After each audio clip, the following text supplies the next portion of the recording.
Welcome. This is Ram Forward, a weekly podcast about the Los Angeles Rams. Hosted by two guys in California and Florida. It's LA Rams, coast to coast. Hello again, I'm Forrest Kelly, 3.5 hours west of the 50-yard line at SoFi Stadium in Southern California. And I'm Mark LZ Rams in Northeast Florida, bracing for a hurricane. And welcome, this is Ram Forward, horns up, coast to coast. Oh boy, it was a great win over the Cardinals. We've got plenty to talk about, but let's get into this trivia question. I'm excited about this one.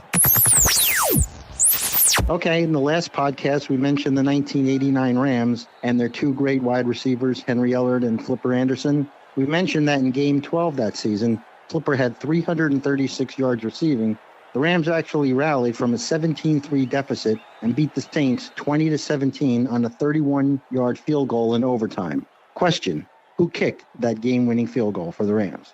The Rams won on the road 20-12, and I think, overall, just kind of a sigh of relief. It was finally good to see some cohesion with everybody, especially the defense. Yes, we played that typical Raheem Morris soft zone coverage. I call it the Charmin defense because it's soft and you can wipe your butt with it. It worked insofar as Arizona moved the ball at will most of the game throughout the air, but they just could not get the TD. I think we're lucky that they only have one really good wide receiver. That's Marquise Hollywood Brown. And Kyler Murray is a great runner, but a mediocre passer. Brown torched us all day, racking up 140 yards receiving.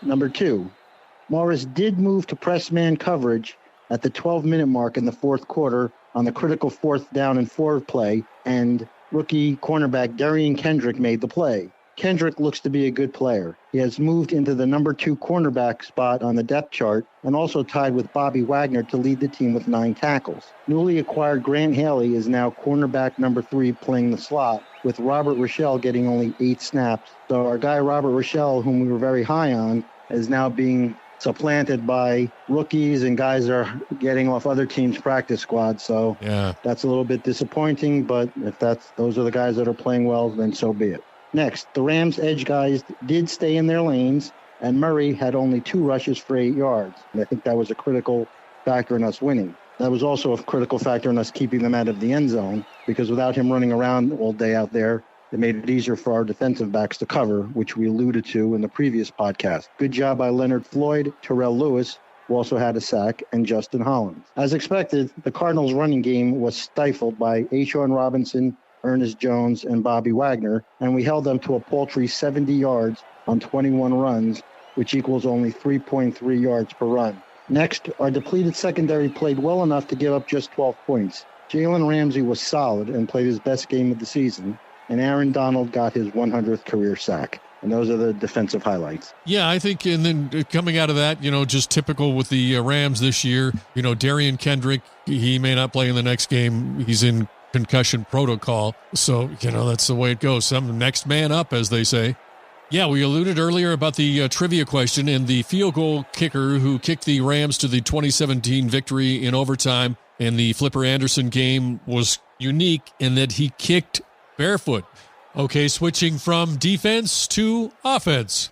Well, we won. We scored enough points to win, but I was still not impressed with the offense. McVay called another vanilla game. During several stretches of the game, he got back into that mode of calling one straight drop-back pass after another. We do a lot better when we roll the pocket and get Stafford moving a bit. The few screen passes that were called were effective. I would still like to see more creativity from McVay in the offense. Brandon Powell has taken over the role we thought Shatarius Atwell would have. Just like Rochelle has disappeared on the defense, Atwell has disappeared on the offense. He did run one deep pattern, but Stafford overthrew him. Powell had 3 catches for 27 yards. I would like to see what Shatarius would do on those same routes, but he's the forgotten man on offense. So I won't be talking about him anymore unless he actually touches the ball in a game. Next, the star of the game was Moose Skoranek. He played a great game. He led the team in receiving with 4 catches for 66 yards, and his blocking paved the way for some big runs by Cam Akers in the second half. McVay actually calls him a maniac because of his ferocious block, and this guy really lays the wood. He blocks like a guard. Cooper Kupp's streak of consecutive 90-yard games came to an end. Tyler Higbee had 4 catches for 61 yards, and he also recovered the onside kick that sealed the win. Allen Robinson continues his low output as he had only 2 catches for 23 yards. Cam Akers had an up-and-down game, totally ineffective in the first half. He came to life in the second half. The Rams' offensive line and wide receivers opened some gaping holes, and Akers had some nice runs. Then, as he is prone to doing, he fumbled late in the game on the 1-yard line as we were just about to go for the knockout punch. Akers now has 4 fumbles on 320 touches in his NFL career. To put that in perspective, fellow running back Darrell Henderson, one of my favorite players, has never fumbled in 414 career touches. What? Yeah, that's true. Henderson has a higher yards per carry average and is a much better blocker and pass catcher. I think that Henderson should be the number 1 back, with Akers the change of pace back and Malcolm Brown the short yardage back. But we'll have more on that in the next podcast. Stafford's stats were solid, if not spectacular. 18 for 25 for 249 yards, no touchdowns or interceptions. He responded with a turnover-free game as I predicted he would.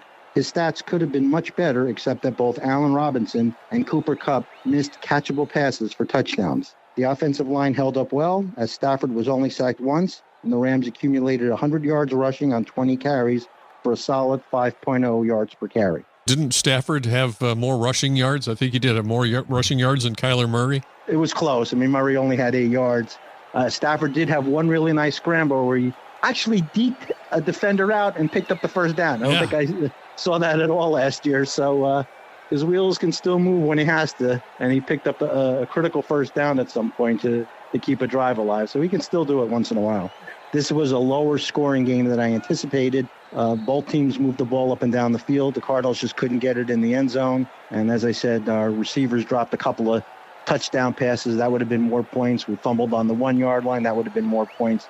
We are going to need Stafford to actually convert movement on the field into touchdowns, and he's going to have to do that by throwing touchdown passes. And Moose Skowronek, that's one play where he broke free. He deked a guy and broke free, and he had a little more speed than what I was expecting. Right. I mean, in college, he was known as a guy who had good hands. Then he got this moniker of the Moose because last year he dropped a couple of key balls. That hybrid fullback wide receiver position he plays was really helping the running game. And yeah, he showed some speed cutting across the field, catching the pass, and evading the defender. It was impressive to watch. And he just continues to be an integral part of the offense and seems to get better and better each week. Yeah, and the special teams, I was kind of watching Riley Dixon to see if he was going to be okay and see if he could kind of come around because he had a couple of vanilla games. And then I think it was the Miami game had to make him feel a little better where the Miami kicker kicked the ball right into the fullback's rear end to get a safety. Yeah, so it happens. I thought our kicker isn't that bad.